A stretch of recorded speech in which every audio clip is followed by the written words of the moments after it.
Hey y'all, welcome. I hope everybody's having a great day.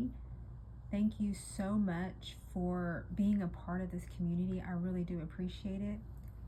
And if this is your first time here, thank you for stopping by to join us, and hopefully you'll become a part of this community. I was reading Ruth today, and I had a thought as I was reading this, and I just wanted to come on here and share it with y'all. As I was reading, as we get into verse 6, after Ruth's husband and sons have passed away, and it's just her daughter-in-laws and her, and she has decided that she's going to go back home because the famine is over. And as they start to travel back, she tells her daughter-in-laws to return home to their mothers, to their homes, and find new husbands, remarry, have families, all that. Well, neither one of them want to leave her at first, and then she explains, well, what are you going to do? Are you just not going to ever have a husband again? So then, forgive me if I'm saying the name incorrectly, but I believe her name is Orpah decides that, okay, she's going to go ahead and go back home. But Ruth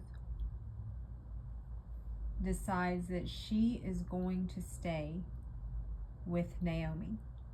And what she says is what made me start thinking about what I'm going to tell y'all here in just a second. But Naomi tells Ruth here, look, your sister-in-law has gone back to her people and to her gods. Return after your sister-in-law. But Ruth said, entreat me not to leave you or to turn back from following after you. For wherever you go, I will go, and wherever you lodge, I will lodge. Your people shall be my people, and your God my God. Where you die, I will die, and there will I be buried. The Lord do so to me, and more also, if anything but death parts you and me.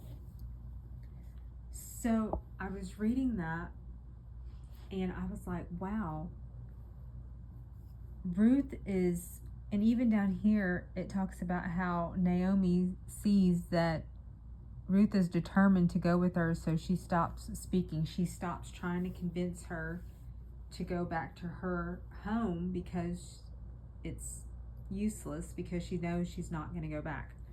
I was thinking how encouraging it would be if we had friendships like this, where when we were having a difficult time or going through a rough patch, if we had friendships that were real, true, genuine friendships, that when it seemed like we were pushing people away, even if we're not, we're just going through hurt or pain or complications, but when it seems like you're pushing your friend away, they see that you're not doing that out of anger, that you're not trying to push them away, and they're determined to stay there with you and walk with you through this.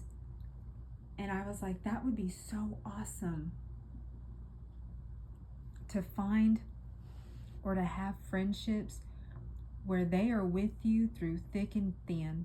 And I'm talking about the thin too, not just when everything's honky-dory going great, but when things are hard, when things are rough, when you can be a little on the rough side and a little catty with them, and you're a little short with them, and they don't take that as, well, this just isn't going to work. I don't think we should be friends because of your attitude or your temper or, anything like that. Now, I don't think you should have friends that are going to sit there and take abuse, but sometimes we need friendships because we go through things and it's like we don't know how to explain it and we don't know how to deal with it, and sometimes we do lash out at those closest to us. But to have friends to come in and support us and encourage us even through those moments, even when we're like, no, I don't want to deal with you, I don't want to talk about this, I don't want this, I don't want that, but they're still there and they're like, I'm going to come in and I'm going to help you and I'm going to be there for you. I'm not going to leave you. I don't want to leave you no matter what you say. And I was thinking about that and I was like, that would be awesome. And like I said before, not to take abuse. I don't think any friendship should take abuse. But if you've been friends with somebody for a while and all of a sudden something's out of character and you know that there might be something going on in their life that they're not ready to open up about, and it seems like they're being pushed away, that's one thing than sitting there taking constant abuse from somebody. I don't think you should take constant abuse from anybody. And if you're in a friendship like that, you might need to pray about that and see if that's a friendship that's encouraging you. Is it beneficial to you? Is it helping you grow closer to God? But anyways, back to what I was saying.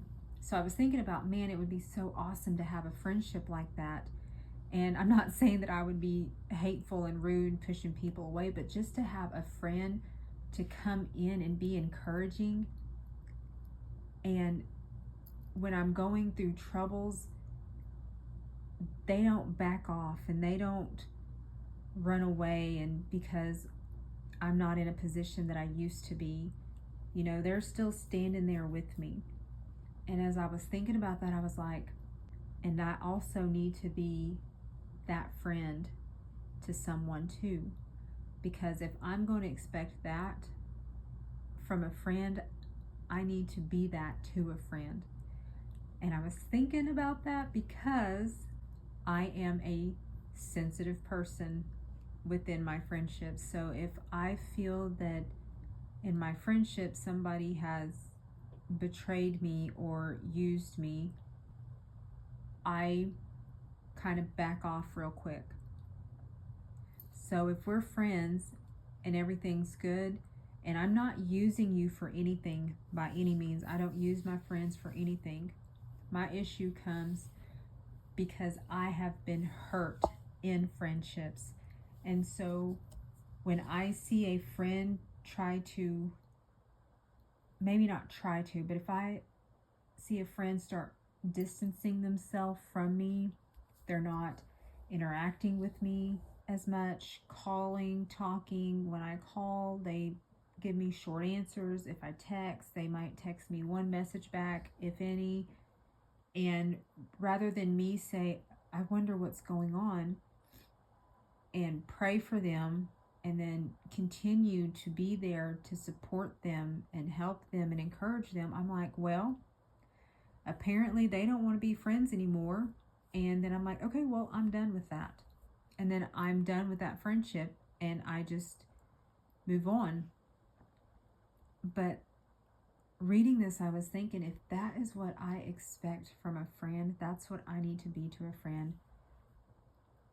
And I just need to go to them and say, hey, is there something going on with our friendship that we're just not meshing anymore and we need to end it? Or are you going through some issues, rather than just assuming that it's something that they're dealing with me, and now there's a problem that they have with me, so then I just move along.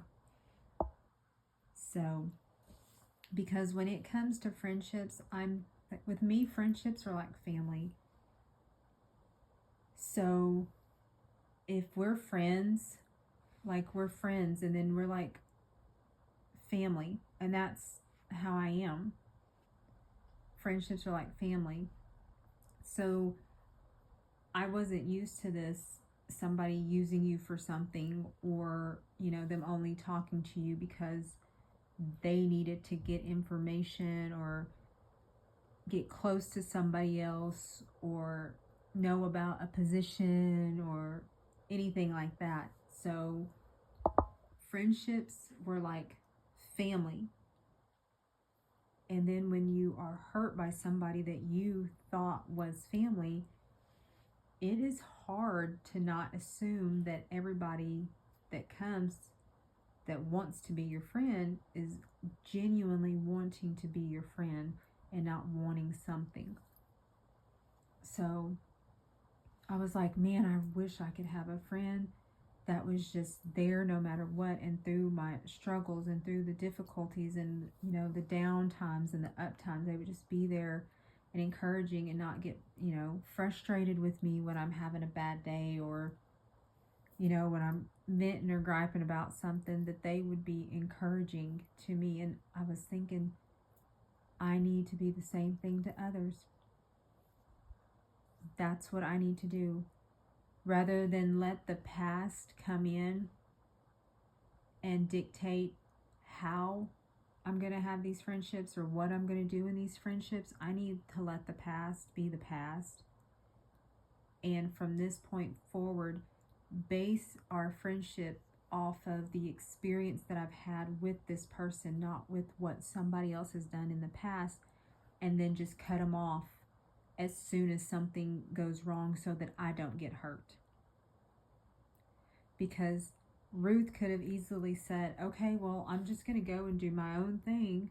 You know, you've given me the okay, the blessing to go do my own thing, so I'm going to go back home, remarry. But no, she was dedicated. She was loyal to Naomi. She wanted to be with Naomi, to help Naomi and support Naomi.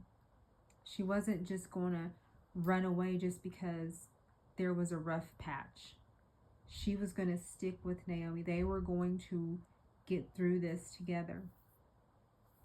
And so I just wanted to come on here and share that with you, because that just kind of hit me. I know it's a little bit different than the passage, but as I was reading it, that is what came to me as I was reading this passage, is the friendships. Having friendships that are loyal and are not just friendships that you're just hanging out with them to get something from them, but friendships that through those dark times, you are there with them, helping them. And through those trying times when you don't know what's going on, rather than just cutting them off and ending a friendship, to go to them and ask questions, ask what's going on, because you could be shocked to find out it's something that has nothing to even do with you, and you weren't even expecting that answer. And then you can come alongside them and you can pray with them and you can be encouraging to them, just like you would want them to be with you. So let's continue to be encouraging to others and sharing the word of God, His truth and His love with others. And I hope everyone has a wonderful day, and I will see y'all next time. Bye.